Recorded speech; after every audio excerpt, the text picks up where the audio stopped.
Now Lego.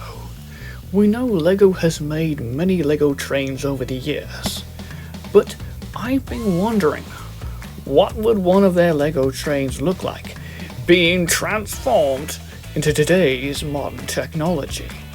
Now, Lego's changed so much, so join me as we experience what this locomotive would look like being transformed into today's modern technology.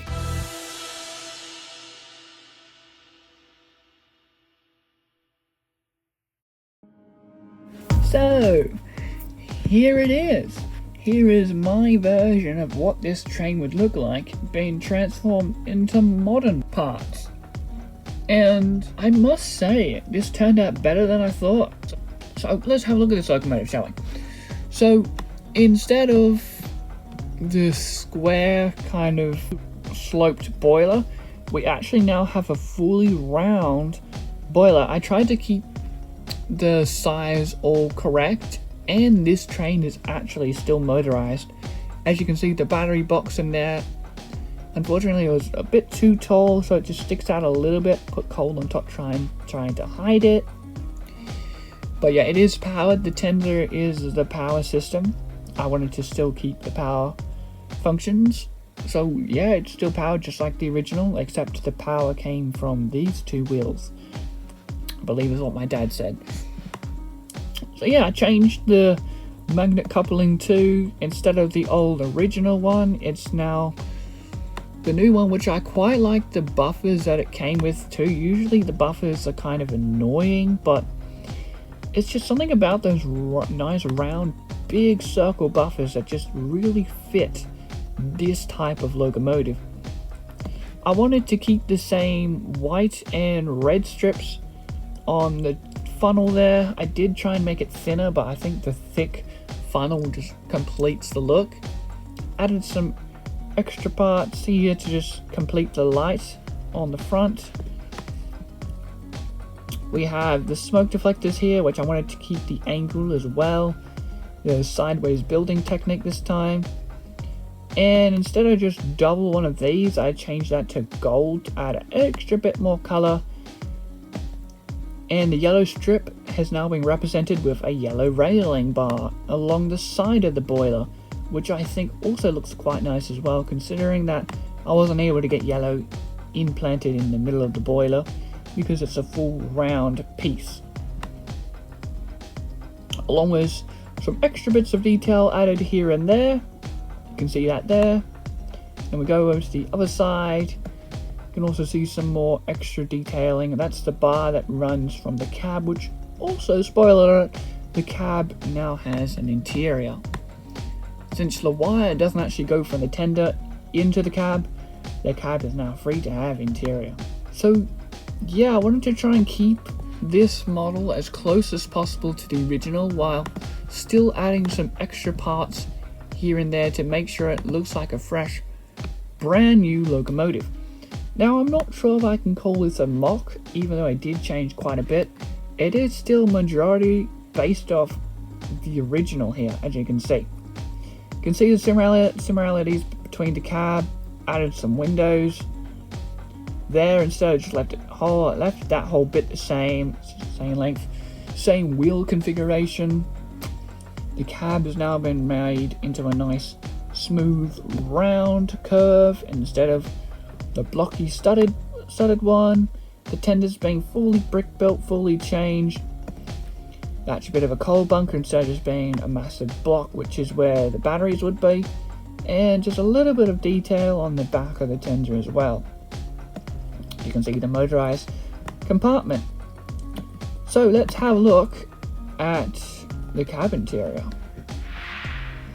So here it is. Here is the cab interior that I created for this locomotive. So we can see this is a reverse brake which controls the forward and backwards momentum. We have some water gauges in the cab here, because remember this locomotive is 6 studs wide, it is not 8, which I did originally want to make it 8, but I wanted to see how I would go with building in 6 stud wide scale instead. We got the little whistle here, so you pull that and the whistle would blow, which is the gold bit out there. Probably would have been cool if I had like a tube or something, some sort of wire going over to the whistle to connect it. We got some more valve gears and some more readings, and we have the regulator here as well, which I think controls the speed of the locomotive along with the fire inside it. We have some bars here, yellow bars, just to give some more color and some more detail, which the drivers would hold onto as they go into the cab. Now unfortunately on the original there's like a sticker that says 182. This is just a replacement piece that you would put a sticker saying 182 on top, so the number plate, which I also did the exact same thing with the other bit too. So yeah, that's basically the cab interior. I added some nice round windows to the front of the locomotive too, since I reckon that looks nicer than just being a square. Once again, the benefits of modern Lego parts, which is really cool. And yeah, that's pretty much the locomotive itself. I'm actually quite happy with it. And, well, the locomotive wouldn't be complete if it didn't have a tender. Let's check out the tender, shall we? So here's the tender. You can see like there's a coal bunker. I hid that off so you wouldn't actually see that. I did make sure there's a gap. Hopefully that's enough room for like the cable to plug into and still give it some power, since it's quite a small and light train. Yeah, hopefully the tender is enough power to push the locomotive forward and pull the carriages, which you can see there. The carriages were a little bit more difficult to improve since there wasn't really much I could do, and carriage improvements, or just making carriages look better instead, in general is quite difficult for me because I haven't really experimented that much with it. I wanted to add, so obviously with the passenger carriages here, it's got this nice round smooth roof. I would have loved to have given these windows to here, but unfortunately they're really expensive pieces in real life.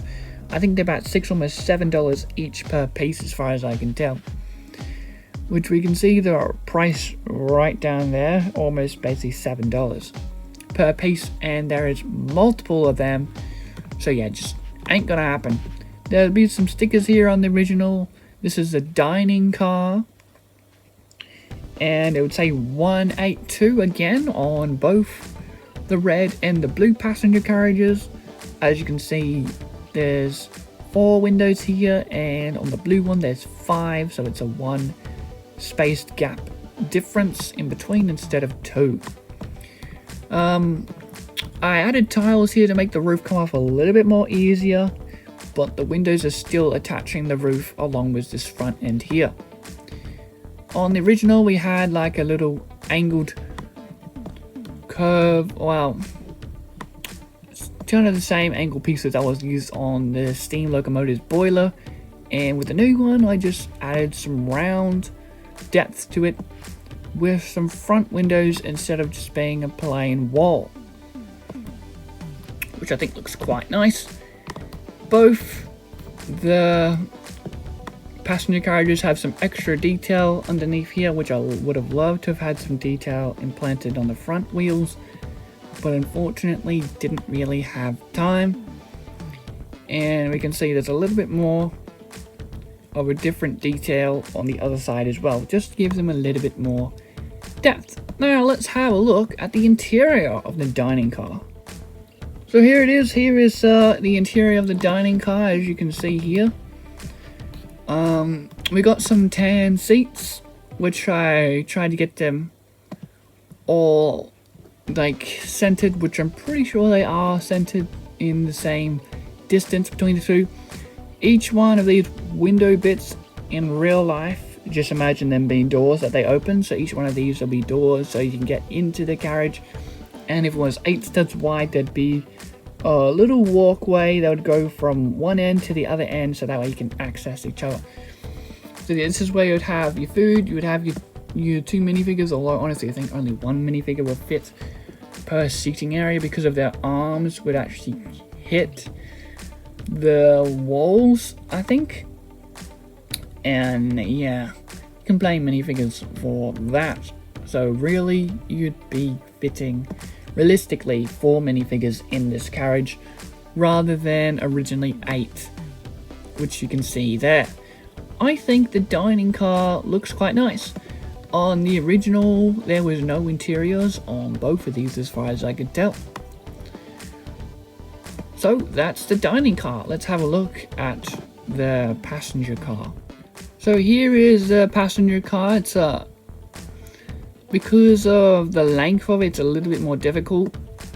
I did originally want to make these carriages slightly longer, so they would seem a little bit more nicer, but you'd be too far from the original. Like I said before, I don't want it to be a complete overhaul of the locomotive.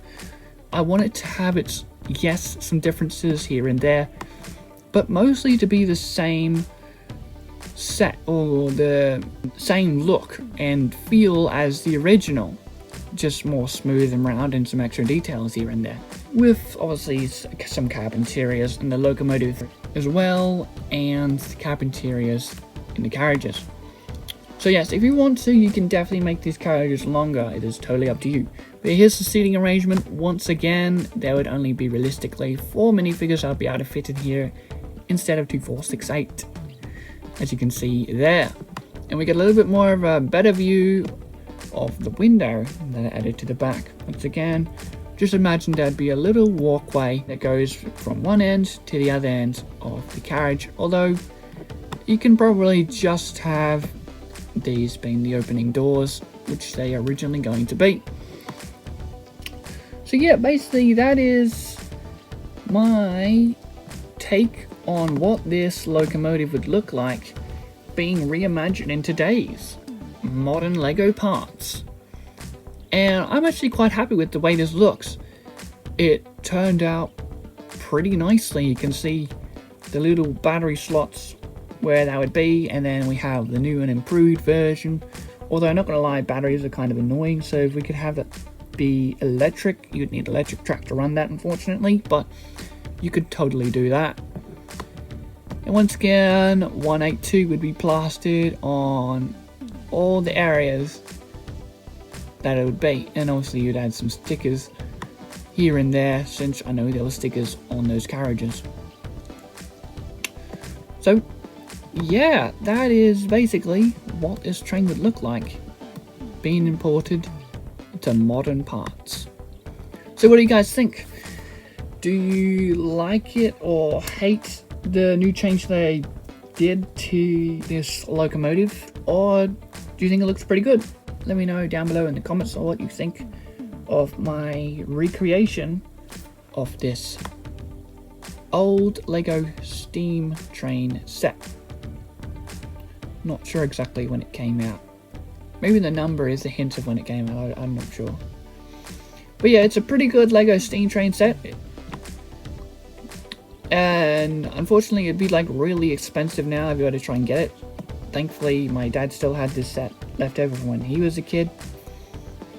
So yeah, it's really nice to own this set, and I just wanted to do what it would look like being added to today's modern parts. And still gonna add a motorized. I just need to get these front and back bogies to rotate, because at the moment they're just flat. Obviously they'll rotate in the final version. But yeah, thank you guys so much for watching, and I hope to see you guys all next time. Bye.